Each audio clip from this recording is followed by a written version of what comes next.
आज इनको बड़ा गुस्सा आया, और जब गुस्सा आया सज्जनों तो इन्होंने क्या किया महाराज, उसी समय जो है आज बड़ा गुस्सा आया, और जब गुस्से में आकर के जो है भगवान बलराम जी मारने दौड़े बाबा जी को, तब तक भगवान कृष्ण चुपचाप खड़े हैं। बोले भैया तुम्हें शर्म नहीं आती, तुम ऐसे चुप पड़े हो? देखो महात्मा जो है, जिस महात्मा की तुम बड़ी प्रशंसा कर रहे थे वो बहन को उठा करके ले गए, और तुम यही जो है चुप बैठे हुए। चलिए उसको पकड़ते हैं और बहन को वापस लाते हैं। सज्जनों इन बातों को भगवान कन्हैया तो जानते थे, क्योंकि आज तुम उस महात्मा की बड़ी बड़ाई कर रही हो, और हमारे शास्त्र में लिखा, देखिए हमारे गढ़वाल में भाषा से उक्ति बलमुनियों जोगी और पिसी दवे को कोई भरोसा नहीं, न जाने क्या मुनियों जोगी और पिसी दवे। देखिए आज महात्मा बन करके आए, मगर महात्मा बहन को ले गए, तुरंत रथ दौड़ाया और एक वृक्ष के नीचे अर्जुन पकड़ में आ गए, और जब पकड़े गए तो भगवान कृष्ण ने उनको बोले मारने नहीं दिया, एकदम रोक दिया कि बड़े भाई रुको, ये कौन है? ये कोई महात्मा नहीं है, ये है अर्जुन।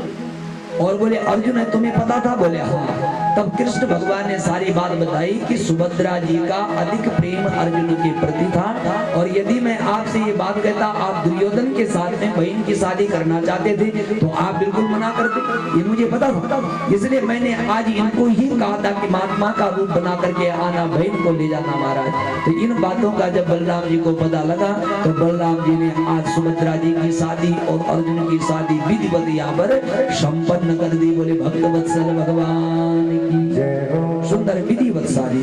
तो देखो अर्जुन की जो है 4 शादी हुई। पहली पत्नी है इनकी द्रौपदी, दूसरी पत्नी है सुभद्रा जी, तीसरी पत्नी है नागकन्या उलूपी, और चौथी पत्नी है चित्रांगदा। अर्जुन की 4 शादी हुई राजा परीक्षित। अच्छा, उसके बाद बोले महाराज आज जो है इस यज्ञ में अमलात्मा विमल आत्मा जो भी पधारे, सब लोगों ने सुंदर भगवान का ठाकुर जी का प्रसाद ग्रहण किया, भगवान का दिव्य दर्शन करके और अपने अपने स्थान को चले गए।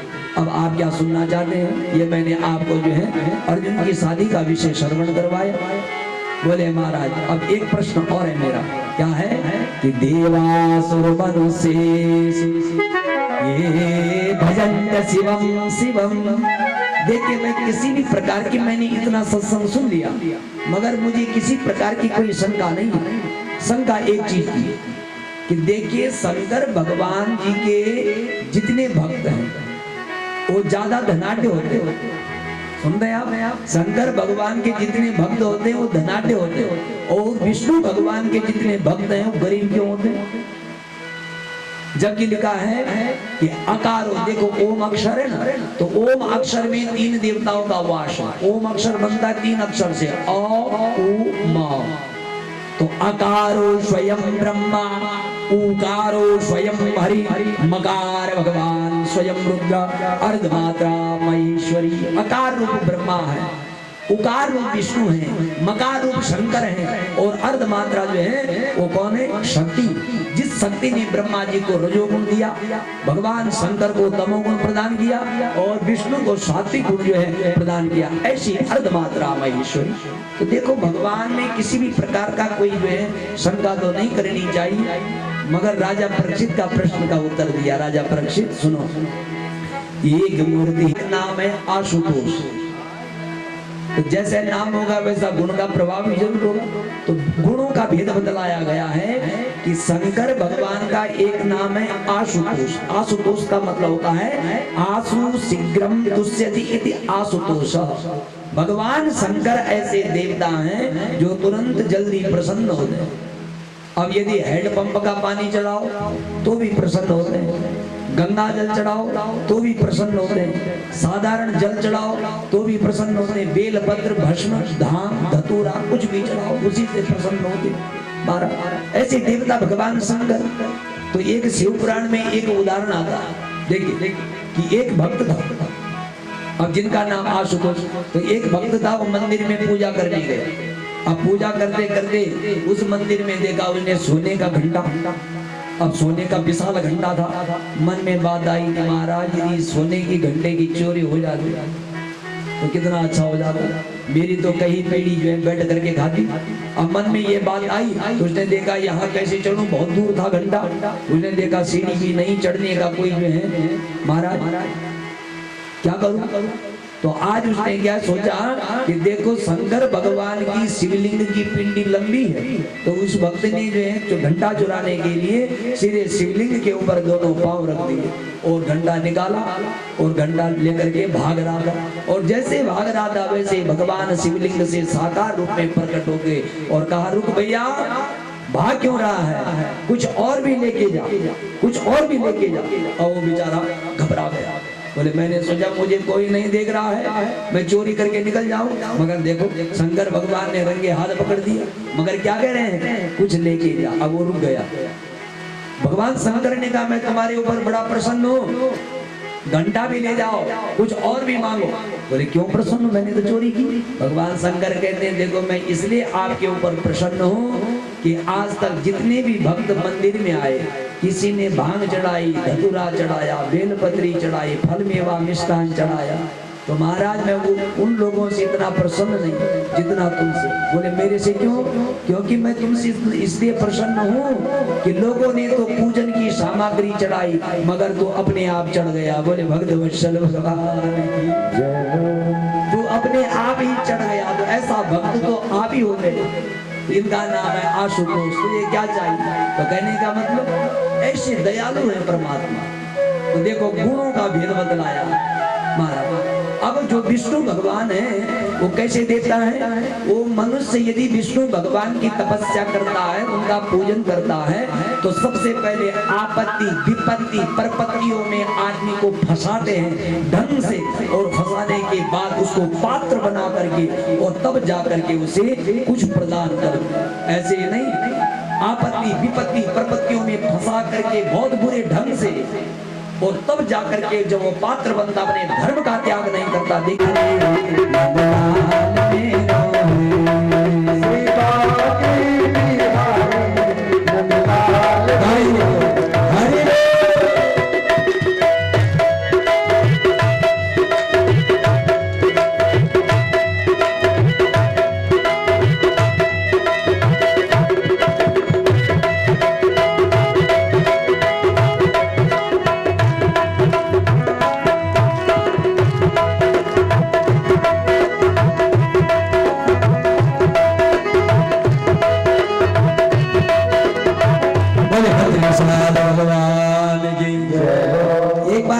एक बार अर्जुन जो है राजा बने।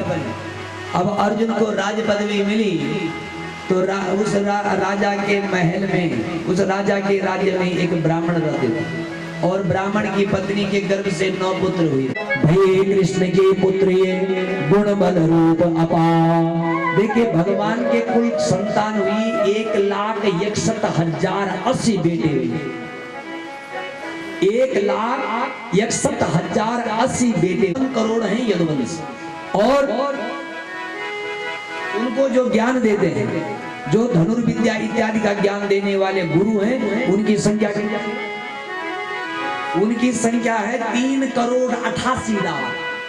3,88,00,000 इनके गुरु, 56 करोड़ यदुवंशी, और आज 1,61,080 बेटे भगवान के। तो सारा यदुवंश एक बार भगवान जी ने बिठाया और कहा, बेटा इधर बैठो, हमारे पुत्र हो चाहे पोते हो, सब यदुवंश जैसे आप बैठे, और उनको बड़े भली प्रकार से समझाया।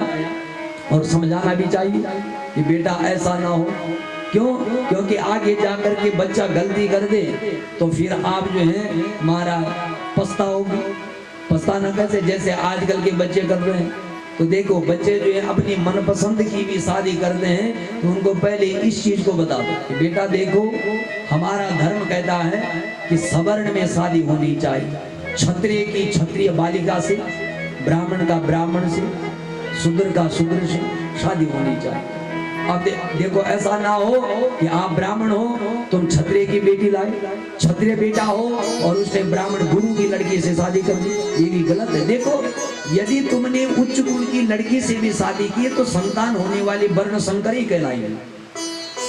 देखो तो इसलिए अपने बच्चों को ये संस्कार जरूर दो, बेटा गलत नहीं होना चाहिए अपने जीवन। तो आज भगवान ने समझा कि बेटा यौवनम धन संपत्ति प्रभुत्वम अविवेकता एकेकम अप्यनर्थाय किमु यत्र चतुष्टयम। देखिए सबसे पहले यौवन अवस्था 15 से 25 वर्ष जो यौवन अवस्था है बेटा, इसमें क्या करना मैंने बताया था आपको, ना याति गत यौवन। 15 से 25 वर्ष जब निकल जाती है तो 30 और 35 वर्ष में आदमी सर पटकता है, क्योंकि आजकल के बच्चे 15 से 25 में मस्ती में रहते हैं, क्योंकि ये उम्र ऐसी उछलती नदी है। इस समय जो है काम इंद्रियां जो है ऊपर की तरफ उछलती है, मारा परेशान करती है। तो इसलिए ऐसी उम्र में जो है गलत कर्म मत करो। ऐसी उम्र में जो है अपने जीवन की नींव है, सुंदर शिक्षा लो, दीक्षा लो, अच्छा संग करो बेटा, क्योंकि 15 से 25 निकल गई तो फिर 30-35 में सर पटक पटक करके रोना पड़ेगा। तो हमारी गढ़वाल में एक कहावत है, भले धोण दी वया, सुना, धोण दी वया और पैण भी दी वया। इसका मतलब होता है कि स्त्री के गर्भ से एक संतान होती है तो उसका रूप का कुरूप हो जाता है, और 15-25 निकल गई तो वापस नहीं होती। तो एक यौवन अवस्था और एक अधिक धन संपत्ति। यदि अधिक धन संपत्ति भी होती है तो मनुष्य को ये अंधा बना देती, जिसको कहते हैं धनांध। और धनांध होने पर आदमी गलत कार्य के बिना रह नहीं पाता। इसलिए तुम धनाढ्य भी हो, यौवन अवस्था भी है, और संपत्ति देखिए रूप, यानी कि तुम्हारा सुंदर रूप भी, तो सुंदर रूप होने के कारण जो है सीता हरी गई। भार्या रूपवती शत्रु, शास्त्र चाणक्य नीति में लिखा है कि बोलिए पत्नी भी सुंदर रूप होती हो तो वो भी शत्रु। सबसे पहले परिवार का पूजन करवाते हैं। आपने कभी शंकर भगवान का पूजन किया तो देखो गणेश जी का पूजन, कार्तिकेय जी का पूजन, नागों का पूजन, कार्तिकेय जी का पूजन होता है, और उसके बाद शंकर भगवान का पूजन होता है। एक ही देवता ऐसे जो अपने परिवार का पूजन पहले करवाते हैं। अब शंकर भगवान का पूजन हुआ तो शंकर भगवान ने कहा हम तो जांबवंती के गर्भ में पुत्र बन करके जाएंगे। अब माता पार्वती, अब दोनों कह रहे हैं, एक कह रहा मैं बालक बन करके जाऊंगा, एक कह रहा मैं पुत्री बन करके जाऊंगा। क्या होगा? इसलिए आज जांबवंती के गर्भ से संयुक्त रूप से आए माता पार्वती और शंकर भगवान। तो जांबवंती के गर्भ से जिस बच्चे ने जन्म लिया उसका नामकरण किया गया, उसका नाम रख दिया शांब। शाम का मतलब, शौ का मतलब होता है शिव, और अम्ब का मतलब पार्वती। ऐसे शाम नामक जो है बोले आज बालक पैदा हुआ, और इसका नाम एक और भी है, एक तो सांब है और दूसरा कहते हैं अर्धनारीश्वर अवतार। बोले अर्धनारीश्वर अवतार भगवान। आपने कैलेंडर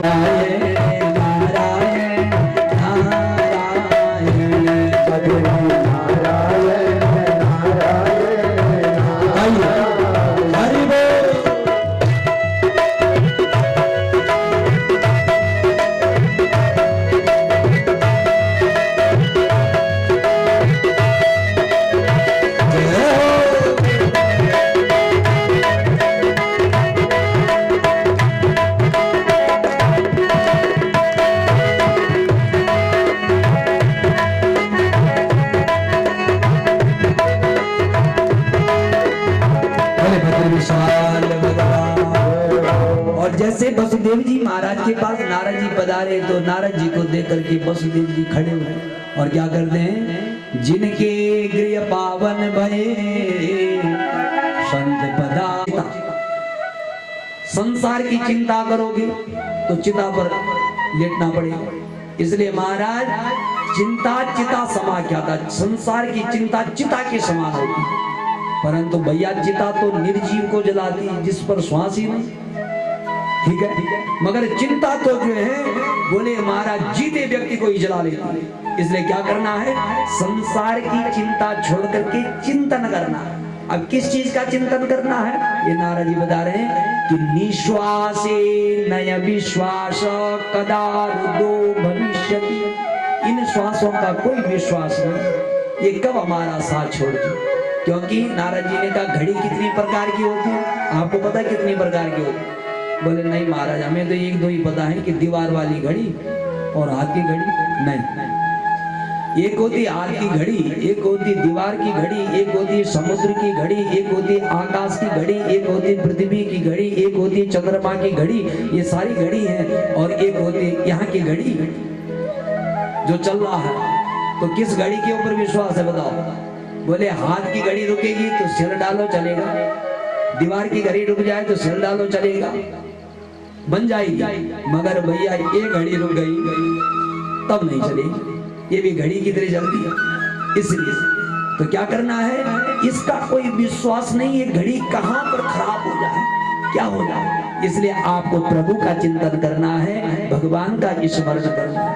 जीवन में हमें कितना भी ऐश्वर्य मिला, चेतो हरायुवतयः सुहृदो नकुला सद्बान्धवा प्रणय गर्भगिरस्य विरित्यः गर्जन्ति दन्ति यववः तरला तुरन्ना। देखिए सब कुछ मिला, मनोहारिणी स्त्री, नौकर मिले, हाथी मिले, घोड़े मिले, सब कुछ मिले राजन, हमें सब ऐश्वर्य परमात्मा ने दिया। मगर देखो एक बात सत्य हमेशा समझो कि सम्मिलने नयनयोर नैकिंचिदस्ति। सत्य बात यही है कि जिस दिन घड़ी रुकेगी, ये चलने वाली घड़ी रुकेगी और दोनों आंखें बंद हो जाएंगी, उस दिन हमारे लिए सब कुछ शून्य है, जीरो है। अब संसार मरे तो जब हम ही मर गए तो हमारे लिए पूरा संसार मर गया। इसलिए राजन ये सोच करके चलो कि आत्मा का कल्याण करने के लिए परमात्मा का भजन करना है, क्योंकि अंत में न बनिता न सुता न सहोदरो न पिता जननी न च बांधव ब्रजति साति मने न जने न वे बजति रे मनुजा गिरिजापति। अंत में अपना कोई नहीं होता। क्या है राजन? सुनो अब गढ़वाई में सुना थोड़ा। गढ़वाई में ये जिंदगी को एक दिन आलो वारंट लेके यमते बुला लो। ये जिंदगी को एक दिन आलो वारंट लेके यमते बुला लो। वे वक्त जल्दी वक्त जान हो लो, सामान ले साथ ले नाता रिश्तादारी सब छूटी जाला, वे पर लोग जग सब भूल जाला। जब संसार से चले जाए तो पत्नी कितने रोएगी और कब तक रोएगी? सीमा तो होगी। पुत्र कितना रोएगा, कब तक रोएगा, उसकी भी कोई सीमा होगी महाराज। फिर सारे संसार भूल जाता है महाराज।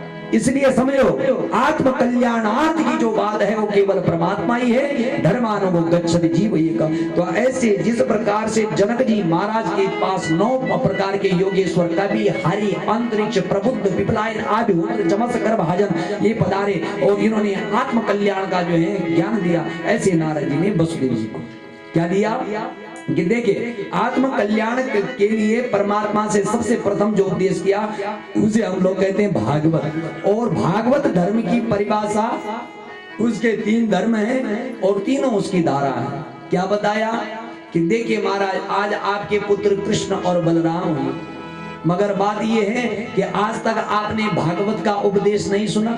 तो मुझे आपको देख करके बड़ी हंसी आ रही कि जिनके पुत्र कृष्ण और जिनके पुत्र बलराम हुए साक्षात भगवान के परिपूर्ण अवतार, मगर बात ऐसी हो गई कि पानी में है मीन प्यासी, मोये सुन सुन करके आवे बड़ी हंसी। पानी में है मीन प्यासी, मछली प्यासी, और मुझे सुन सुन करके आवे बड़ी हंसी। आप कह रहे हैं कि मुझे भागवत का उपदेश कीजिए, जिनके घर में साक्षात भगवान आए।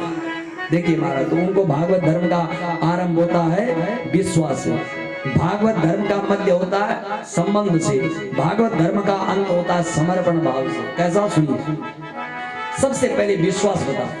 विश्वास कैसा करना है? विश्वासो फलदायक। जैसे हम लोग जो है डॉक्टर के ऊपर करते हैं, ऐसे परमात्मा के ऊपर। डॉक्टर कहता ऑपरेशन होना है तो हम डॉक्टर के आगे लेट जाते, ले भैया अब शरीर उसको दे दिया, अब हो सके बेचारा पेट काटते हुए जो है कैंची अंदर छोड़ दे, परंतु लेट गई कि तूने हमें जो है ऑपरेशन करना है। एक दूसरी बात जो है ड्राइवर के ऊपर, ड्राइवर गाड़ी चला रहा है, हम पीछे सो गए, अब हमें पता है कि ये मंजिल तक पहुंचाएगा, है विश्वास आपको?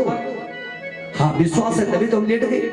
हमारा कोई संबंध नहीं ड्राइवर से, मगर विश्वास है मंजिल तक पहुंचाएगा। अब मंजिल तक पहुंचाता है कि कहां पहुंचाता है, कुछ बता दो। देखिए तीसरी बात क्या है, जैसे नाई के ऊपर विश्वास होता है। अब नाई के पास बाल कटवाने जाते हैं तो बड़े जो कुर्सी में बैठ जाते हैं चौड़े होकर के। अब उसके पास कैंची है तो बेचारा बाल काटे कि कान काट दे। इसलिए ऐसे विश्वास, जैसे इनके ऊपर हमारा विश्वास है, वैसे परमात्मा के प्रति अटूट विश्वास होना चाहिए। और दूसरा क्या है, संबंध। संबंध कैसा कि ये नहीं कहा आप शादी मत करो, ये नहीं कहा कि पत्नी के साथ में मत रहो, ये नहीं कहा कि आपके संतान ना हो, ये किसी शास्त्र ने नहीं लिखा। 4 प्रकार के आश्रम। पहला आश्रम है ब्रह्मचर्य, दूसरा है गृहस्थ जिसमें हम लोग और आप लोग, तीसरा है संन्यास, चौथा है वानप्रस्थ। 4 आश्रम। मगर 4 आश्रमों में से धन्य गृहस्थ आश्रम को ही माना गया, धन्यो गृहस्थ आश्रम। जिस गृहस्थ आश्रम में माँ, पिता, भाई, बहन सबका सुख दुख हम लोग जो है महाराज देखते हुए चलते हैं सबका, इसका जो है गृहस्थ आश्रम। तो कहने का मतलब गृहस्थ आश्रम में रहो, इसका पूर्ण सुख का आनंद लीजिए, मगर ऐसे रहो जैसे कमल रहता है। तो देखो कमल की जड़ कहाँ रहती है, आप बताओ। कमल की जड़ जो है कीचड़ में धसी रहती है, मगर कमल का फूल कभी कीचड़ में नहीं जाता। तो संसार में रहना है, मगर कैसे रहना है, पद्म पत्र में वहां बसा। जैसे कमल के पत्ते पर जो है पानी नहीं टिकता, ऐसे रहना है निर्मल। यानी कि जैसे आपका छोटा बच्चा है, अब छोटा बच्चा कीचड़ की तरफ चला गया, अब कीचड़ में उसने कपड़े कुपड़े सारा जो है अंग राग कर दिया कीचड़ से, और माँ गई, माँ ने कहा अरे पागल हो गया, इधर आ, कीचड़ में क्यों गया। अब माँ ने उसको गोद में लिया, उसको नहलाया, दूसरे कपड़े पहनाए महाराज, और स्वच्छ होकर के बच्चे को गोद में रख दिया। तो देखिए ये कीचड़ का जो कीचड़ था, उस कीचड़ का पता किसे था, बच्चे को कि माँ को? माँ को ज्ञान है वो कीचड़ है, वहां नहीं जाना चाहिए था, मगर बच्चे को ज्ञान नहीं था कीचड़ है, इसीलिए तो गया। तो ऐसे संसार में जब प्राणी रहते हैं तो वो जानते हैं कि संसार जो है स्वप्नवत है, ये संसार में सब जो है माया है, केवल सत्य कौन है, सत्य हरि भजन जगत सब सपना। सत्य केवल परमात्मा का नाम है, और जगत जो दिखाई दे रहा है इन चर्म चक्षु से, ये सब माया है। सत्य केवल संसार में 2 चीजें हैं, एक मृत्यु सत्य है, सबकी मृत्यु होनी, और एक परमात्मा सत्य, बाकी सारा असत्य। इसलिए संबंध होना चाहिए कमल के फूल के समान महाराज। और तीसरा है समर्पण। समर्पण का मतलब देखिए भागवत आपके आगे ये क्या है, भगवान का एक भक्त हुआ, इनके विषय में कहा गया है कि भगवता अयम अशो भागवत, जो भगवान को हमेशा के लिए समर्पित हुआ है। तो ये भागवत भी भगवान का एक भक्त था, जिसने कायेन वाचा मनसेंद्र एरवा, यानी कि काया वाचा और सब प्रकार से जो कर्म किए हैं वो भगवान को समर्पित कर दो, भगवान के चरणों में समर्पण हो जाइए महाराज। विश्वास, संबंध और समर्पण। और उसी परमात्मा की 3 प्रकार की माया है, महाकाली, महालक्ष्मी, महासरस्वती। उस माया से बचने के लिए हमें परमात्मा का अनुकरण करना परम आवश्यक है। इस प्रकार से नारद जी ने सुंदर ज्ञान दिया। बोले भक्त वत्सल भगवान की जय। कैसे देखा उसको, तो आज जो सारे देवता यहाँ आए, दुख देने दुख होते हैं, सुख देने सुख हो। देखिए 4 वेद 6 शास्त्रों में 2 ही बात मिली है, दुख दिया है तो दुख भोगना पड़ेगा, और सुख दिया है तो सुख मिलेगा। यानी कि कर्म प्रधान सत्य कहे लोग। बोले हमारा सत्य कहते हैं लोग, कर्म प्रधान होते हैं। मैंने जो कर्म तुम्हारे साथ में किए थे, यानी कि आपको दुख दिया था, तो आज दुख भोग रहा हूं। जाइए, तुम इस संसार में तुम्हारी ख्याति हो, इस संसार में तुम्हारी प्रतिष्ठा हो, इस संसार में तुम्हें सुख मिले, और अंत में तुम्हें सदगति मिल जाए, वैकुंठ लोक की प्राप्ति हो। जरा नामक व्याध आपको किसी प्रकार की कोई जो है महाराज, किसी प्रकार का कोई संकट ना मिले, दुख ना मिले। जाओ आप जो निश्चिंत होकर के मुस्कुराते हुए यहाँ से जाइए, आपकी कोई गलती नहीं। अब राजा परीक्षित सुन रहे आप लोगों की तरह बड़े ध्यान से। उन्होंने कहा गुरुदेव, भगवान ने क्या कहा कि तेरी कोई गलती नहीं है, यानी कि कर्म प्रधान सत्य कहे लोगों, मैंने तेरे साथ में जो कर्म किए हैं उनका भोग कर रहा हूं। मैंने दुख दिया तो दुख भोग रहा हूं। बोले कैसे? क्या भगवान ने क्या कर्म कर दिए थे ऐसे? बोले जरूर बताएंगे। देखिए त्रेता युग की बात। अब त्रेता युग में जब भगवान जो है राम जी की जानकी सीता जी को रावण ले गए, तो भगवान आज जो है सीता की खोज कर रहे थे जंगल में। तो किष्किंधा पर्वत पर हनुमान जी ब्राह्मण भेष में भगवान श्री राम से मिले।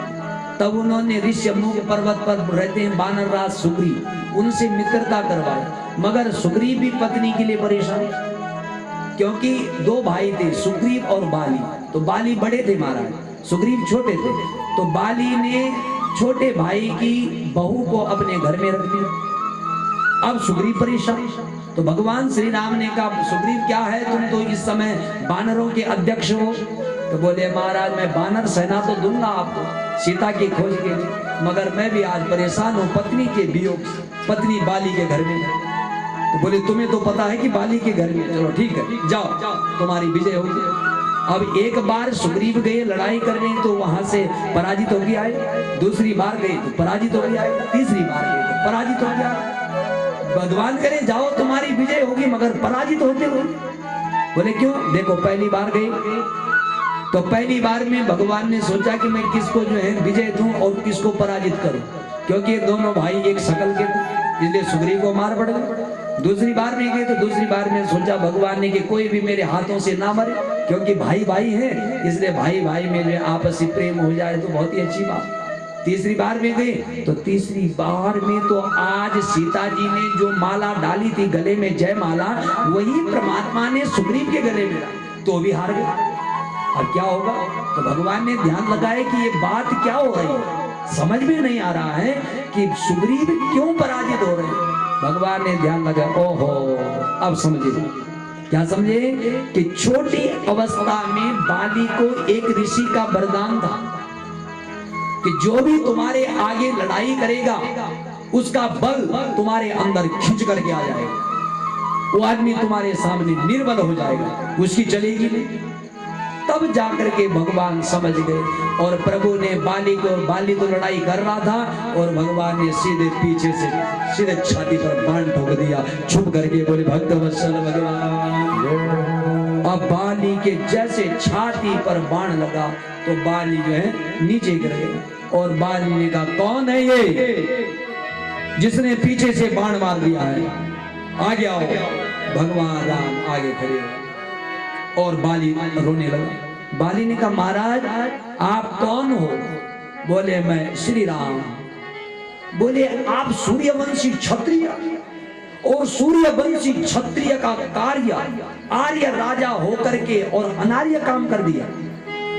बोले सूर्यवंशी क्षत्रिय हमेशा आगे आकर के युद्ध करते हैं, क्योंकि हमारे शास्त्र में लिखा शांते भीते त्यक्त शस्त्रे पतते बालके तथा प्रहरन्ति वीरास्ते।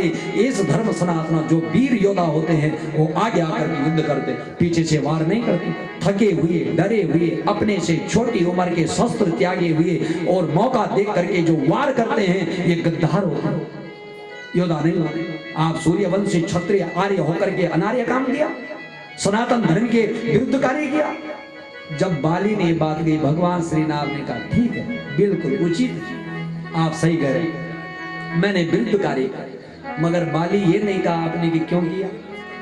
मैंने इसलिए किया कि देखो यदि मैं आपके सामने लड़ाई करता तो मुझे पता था कि मेरा बल भी तुम्हारे अंदर खींच करके चला जाएगा और मैं भी सुग्रीव की तरह पराजित हो जाऊंगा, इसलिए मैंने मारा। तो मैंने धर्म के विरुद्ध कार्य किया, वो बिल्कुल सत्य है। परंतु देखो आपने भी जो धर्म के विरुद्ध कार्य किया, इसलिए मैंने छुप करके बाण मारा। तो बाली ने कहा क्यों, मैंने क्या किया? बोले अनुजे बगो भगनी सुते नारी, अनुजे बगो भगनी सुते नारी, सोनो सते कन्या समय जारी, सोनो सते कन्या समय जारी।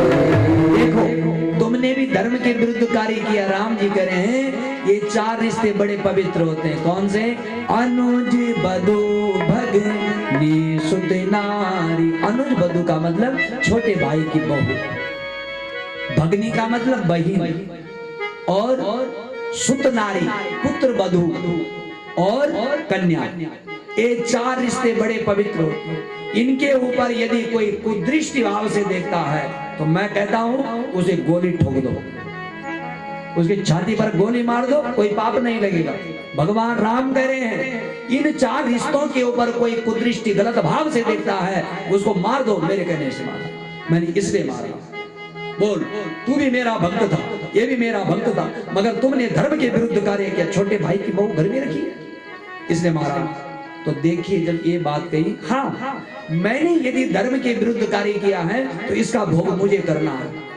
तो यही बाली ने कहा जैसे तुमने मेरे साथ में कर्म किया है वही कर्म मैं तुम्हारे साथ में करूंगा। तो ये बाली द्वापर युग में जरा नामक व्याध बना और भगवान को ही छुप करके सीधे उनके पांव पर बाण मार दिया। जैसे प्रभु ने बाली को मारा था वैसे बाली ने जरा नामक व्याध बन करके भगवान को मार दिया। इसलिए प्रभु ने कहा ये मेरे कर्म हैं जो मैंने किए, क्योंकि कर्म आदमी हंसते हुए करता और उनका भोग करना पड़ता है रो करके।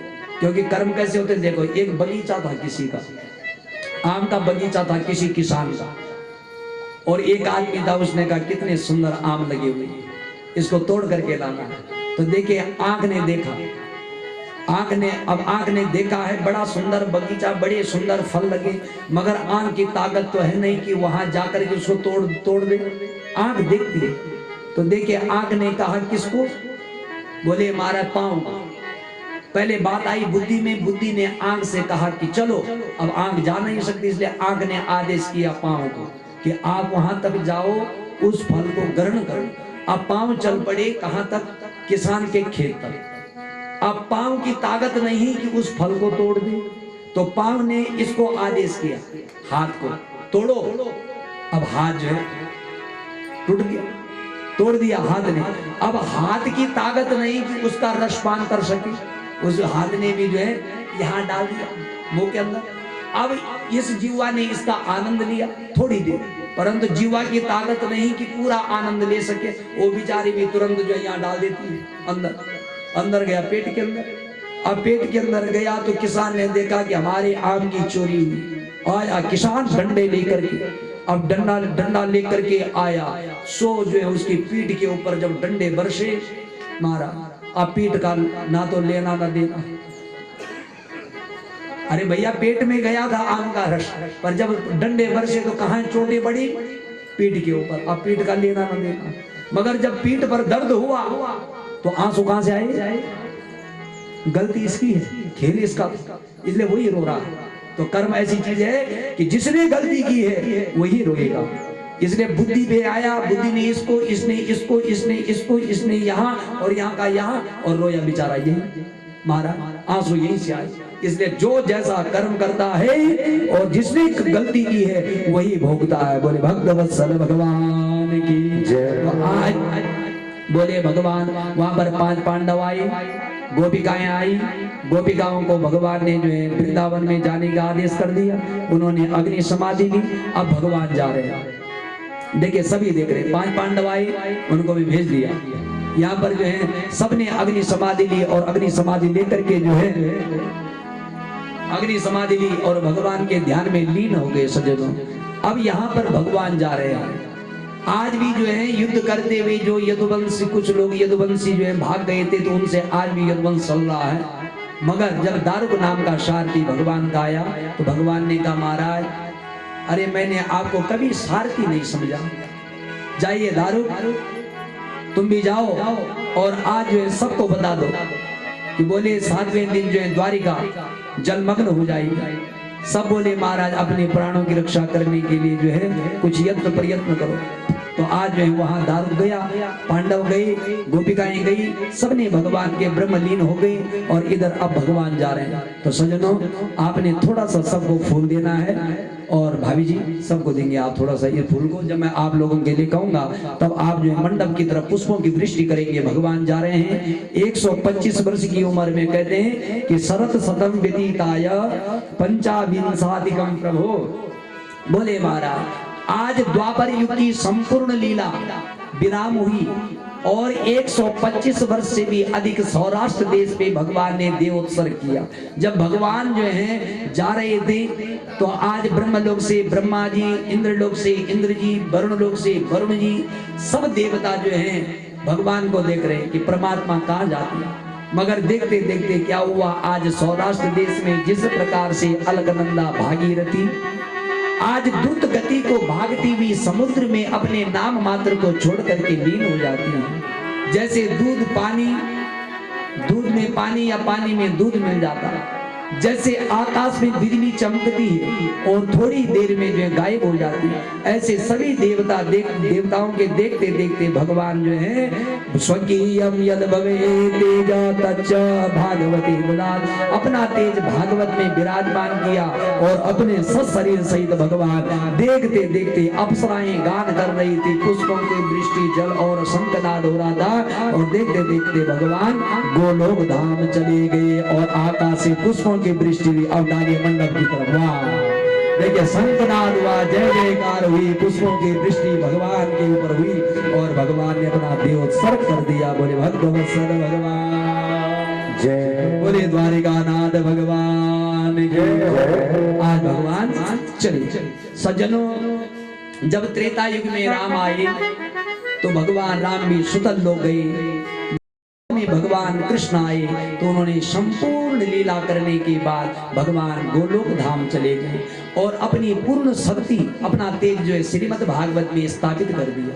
इसलिए श्रीमद् भागवत को शब्द मूर्ति के रूप में भगवान की वांग्मयी मूर्ति को जो है माना जाता है। इसलिए हम लोग कहते हैं तेने यम वांग्मयी मूर्ति प्रत्यक्षा वर्तते हरे, यानी कि श्रीमद् भागवत जो है भगवान का वांग्मय स्वरूप है। ये कोई पोथी नहीं, किताब नहीं, इसका सेवन करना, इसका दर्शन करना, इसके आगे भगवान की कथा सुनना, इसका पाठ करना, इसका एक एक श्लोक का ये पाठ करना, इस श्लोक का आधे का भी आधा यदि अपने मुंह से उच्चारण हो जाए तो उस मनुष्य को अवश्य वैकुंठ लोक की प्राप्ति होती है। ऐसे आपके आगे है श्रीमद् भागवत जो शब्द मूर्ति के रूप में भगवान का वांग्मय स्वरूप है।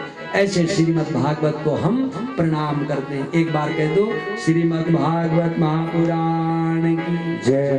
अब कहा कि राजा महाराजा रंग पंडित ज्ञानी नर नारी कोई भी हो जो संसार में आया है उसको इस मृत्यु लोक से जाना पड़ता। तो श्लोक है मांधाता च महीपति, मांधाता च महीपति कीर्तियुगा अलंकार भूतो गतः सेतुर्येन महादधौ विरचितः वासो दशास्यांतकः अन्ये चापि युधिष्ठिरः प्रवृत्तया याता दिवं भूपते एकेनापि समंगता वसुमतिं मुञ्जं त्वया यास्यति। देखिए कहते हैं कि मानदाता जैसे राजा जो महीपति पृथ्वी के बड़े बड़े मालिक थे, राजा बलि जिनकी सोने की लंका मारा, बड़े बड़े दिग्गज राजा भगवान राम कृष्ण संसार से छोड़ करके चले गए, हम भी जाएंगे। इसलिए जो मृत्यु लोक में आया है उसकी मृत्यु निश्चित है, मगर अच्छे कर्म करते चलिए। तो ये कहा है कि कैसे कि राम हो, कृष्ण हो, राजा हो, रंक हो, पंडित हो, ज्ञानी हो, सबको जाना है, मगर कैसे? तो आइए उसमें एक कीर्तन है हमारा, तो आपने भी गाना है। कुछ कड़ियां जो हैं बोले उसकी हिंदी में है और कुछ कड़ियां गढ़वाली में है, मगर बड़ा सुंदर कीर्तन है, बड़े भाव से गाना है, श्रेष्ठ भाव से। हृदय को सुमेरा, सीधे को सुमेरा, सुमेरा सारे दमारे, अरे सुमेरा गुरु अविनाशी को, सुमेरा कृष्ण कनाई, हृदय को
की लीला संपूर्ण। और जब द्वापर युग की लीला संपूर्ण हुई तो क्या आया कलयुग। तो देखिए कलयुग में जो है बड़े बड़े राजा हुए। सुखदेव जी महाराज राजा परीक्षित को कथा सुना रहे हैं कि राजन कलयुग में जो है बड़े बड़े दिग्गज राजा हुए जिन्होंने 135 वर्षों तक राज्य किया।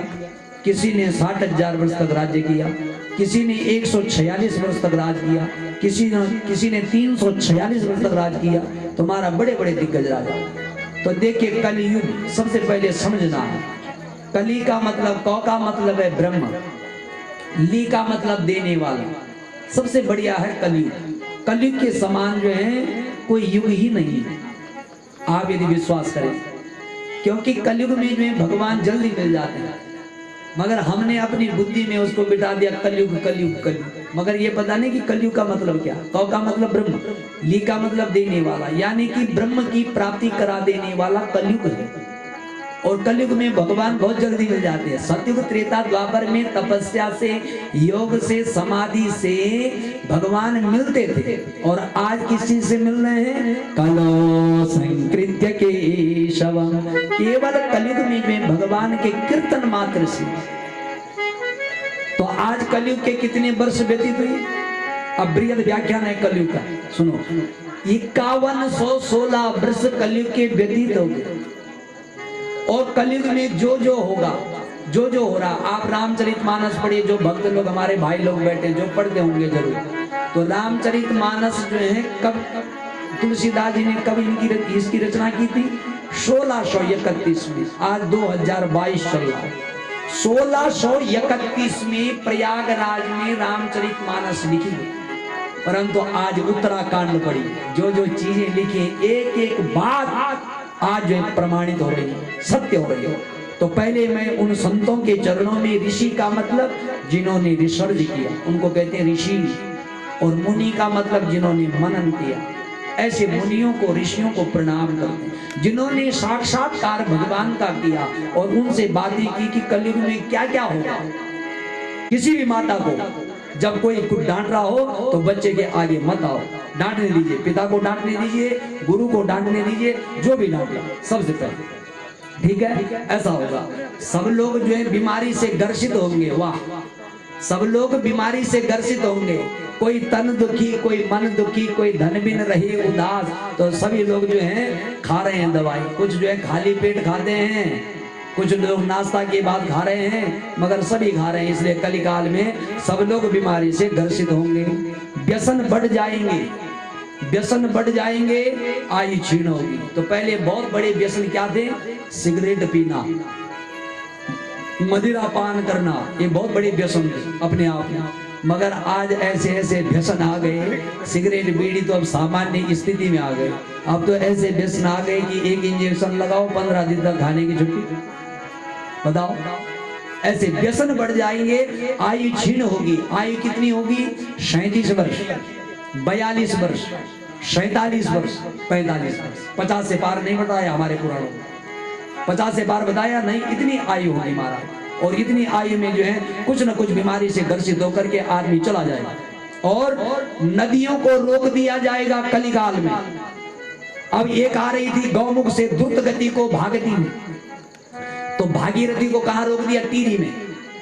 वो भिलंगना और भागीरथी गणेश प्रयाग पड़ता है टिहरी में। तो आज वो आ रही थी तो इधर जो है टिहरी में जो है भागीरथी को रोक दिया। एक आ रही थी केदार घाटी से अलकनंदा, उसको श्रीनगर में रोक दिया। समझ रहे आप? ये भी लिखा है, देखो आप मेरे से बाद में श्लोक ले सकते हैं, प्रमाणित।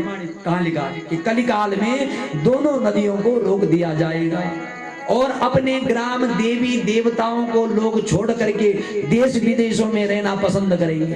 अपने ग्राम देवी देवता। तो पता हो गया कि आज हमारा चमोली गढ़वाल, टिहरी गढ़वाल कहीं का। तो बोले धीरे धीरे करके हम लोग अपने ग्राम देवी देवताओं को छोड़ करके देश विदेशों में चले गए। परंतु मुझे एक चीज बहुत अच्छी लगी, और जहाँ की जो चीज बहुत अच्छी लगती है मैं प्रशंसा जरूर करता हूँ। मैं अपनी प्रशंसा नहीं, मगर वो जो प्रशंसनीय है उसकी प्रशंसा जरूर करो। हमारे पौड़ी में जो है बहुत ही एक अच्छी चीज देखी मैंने।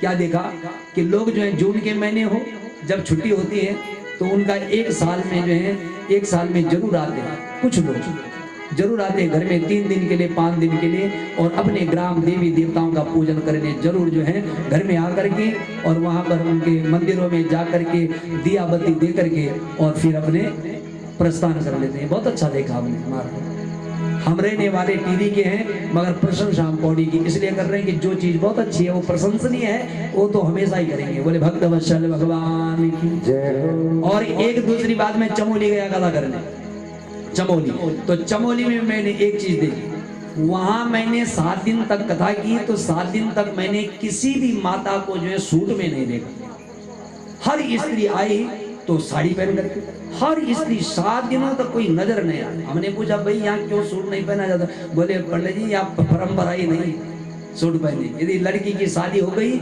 और तो बोले महाराज यहाँ जो है हमेशा साड़ी में रहते। तो मुझे अच्छा लगा, इसलिए मैं व्यासपीठ से देखो कहाँ चमोली और प्रशंसा हो रही है। यहाँ से जो चीज प्रशंसनीय है उसकी प्रशंसा तो दूर भी होगी, ऐसा हो। और देखिए अपने ग्राम देवी देवताओं को छोड़ करके लोग देश विदेशों में रहना पसंद करेंगे। दूसरी बात, 4 वर्णों का आहार और व्यवहार एक जैसा हो जाएगा। तो देखिए चातुर्वर्ण्यम, गीता में लिखा है चातुर्वर्ण्यम मया सृष्टम गुण कर्म विभागश। 4 वर्ण भगवान के। देखो मुख से ब्राह्मण का जन्म हुआ, बाहु से क्षत्रिय की उत्पत्ति हुई, पेट से भगवान नारायण के जो है वैश्य की उत्पत्ति हुई, और पांव से जो है शूद्र की उत्पत्ति हुई। यानी कि 4 वर्ण भगवान के ही अंग से, परम पिता सबका एक है महाराज। मगर इस संसार को चलाने के लिए गुण और कर्म का विभाग कर दिया। ब्राह्मण को क्या करना है, क्षत्रिय को क्या करना है। मगर आज क्या होगा, देखिए कलिकाल में जो है एक जैसा व्यवहार हो जाएगा। बोले क्षत्रिय लड़का ब्राह्मण लड़की से, ब्राह्मण का लड़का शूद्र की लड़की से, शूद्र का बालक ब्राह्मण लड़की को जो है भगा करके शादी कर देगा। अब जो संतान होगी तो बोले खान पान आहार व्यवहार एक जैसा हो जाएगा। हो रहा है। और कुछ महाराज ऐसे बाबा ने प्रचलन चलाया कि उन्होंने सारा कुछ एक जैसा कर दिया कि कुछ नहीं है। नहीं, देखो परमात्मा ने तो गीता में लिखा है, आप कौन है, आप परमात्मा से बड़े नहीं। परमात्मा ने कहा गुण कर्म विभाग, गुण और कर्म अलग अलग है, इसलिए सबको एक व्यवस्था नहीं है, व्यवस्था अलग अलग बनाई गई परंपरा कि ब्राह्मण को कहाँ बैठना है, कैसा करना है। मगर ऐसा हो जाएगा।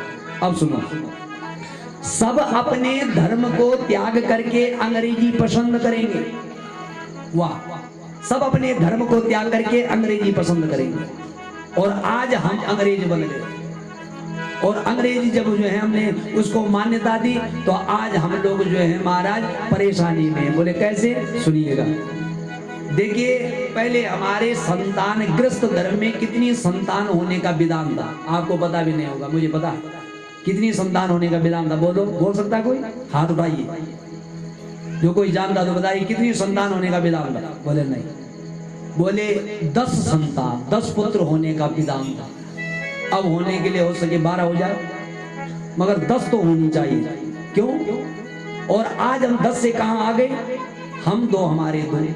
तो 10 का मतलब क्या था? आज भी किसी से पूछो आप कितने भाई बहन हैं, कोई कहते हैं हम 7 भाई बहन हैं, कोई कहते हम 8 भाई बहन हैं, कोई कहते हम 6 भाई बहन हैं। तो आप बताओ भैया, और हमारे कितने हैं? देखिए आ गए यहाँ। तो आज हमने अंग्रेजी को मान्यता दी, अंग्रेजी को आगे बढ़ाया, संस्कृत को छोड़ दिया, संस्कृत विदेशों में चली गई। आज हमारी संस्कृति और हमारे संस्कृत जो है विदेशी लोग बोल रहे हैं। देखिए अंग्रेज लोग, आपके हाथ में फेसबुक है, व्हाट्सएप है, चलाइए, देखिए हमारी जो माताओं का श्रृंगार था, हमारे सनातन धर्म का जो पद्धति थी, संस्कार था, संस्कृति थी, वो अंग्रेज लोग अपना रहे हैं। ऋषिकेश में जाइए, हरिद्वार में जाइए, अंग्रेज लोग जो है संस्कृत बोल रहे हैं। जैसे हम वार्तालाप करते हैं ना हमारी गढ़वाली भाषा में, ऐसे जो है संस्कृत में बोली। और आज मंदिरों में मध्य महेश्वर जाइए, तुंगनाथ जाइए, बद्रीनाथ जाइए, कहीं जाइए, वहां वो लोग जो है आज हमारी नीति से शादी कर रहे हैं। फिर अब देखो वो हमारी नीति को अपना रहे हैं और हम अपनी नीति को छोड़ रहे हैं महाराज, क्योंकि हम अंग्रेज बने। और आज अंग्रेजी बनने के बाद देखिए चीन का राष्ट्रपति हमारे बीच में आ जाए, किस भाषा में बात करेगा? हम कहेंगे भाई साहब दो शब्द कहना है, किस भाषा में बोलेगा? बोलो, चीनी भाषा में। आपके गांव में कोई नेपाली आता है कपड़े बेचने, किस भाषा में कहता है? नेपाली में। वाह, तो देखो भैया, चीन का आए यदि हमारे पास कोई सरदार भाई आए, किस भाषा में कहे? पंजाबी भाषा। यानी कि सब लोग अपनी भाषा को महत्व देते हैं। और हमारे लोग ऐसे हैं कि गली मोहल्ले के राजा बना दो 2-4 दिन, तो देखो भैया वो अंग्रेजी बोलना जो है प्रारंभ कर लेते हैं। बोले भक्त वत्सल भगवान, 2 दिन देहरादून जाएंगे तो फिर देखो। तो मैं पंचतंत्र की उन लोगों को कथा सुना रहा हूं।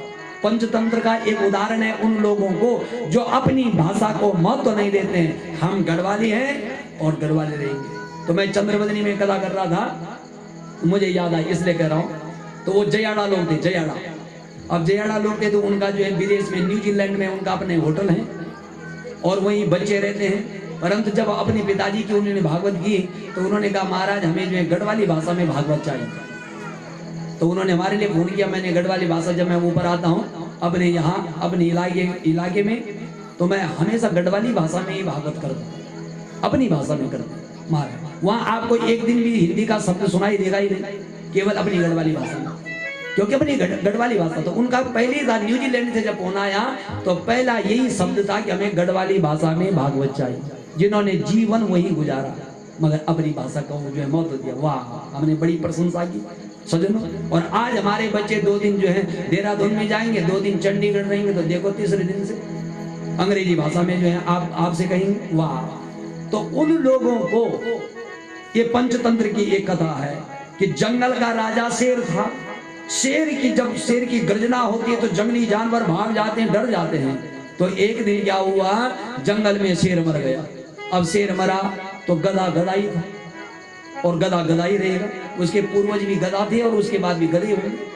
तो एक दिन गधे ने चर्मकार के पास गया कि महाराज जंगल में शेर मर गया और मैं तो गधा हूं, मेरी कोई इज्जत ही नहीं, इसलिए आप इस शेर का चमड़ा निकाल करके और मेरे ऊपर जो है फिट कर दो।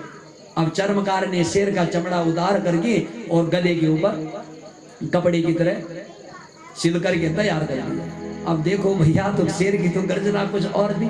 तो वो जो है गधा जो है कुत्ते की तरह सूंघते हुए चल रहा, कुत्ते की तरह। एक दिन लोमड़ी ने सोचा कि भैया शेर की तो गर्जना बड़ी भयंकर थी, ये चीज क्या, जंगल में ये चीज क्या। अब देखो जैसे लोमड़ी गई उसके बाद वो कुत्ते की तरह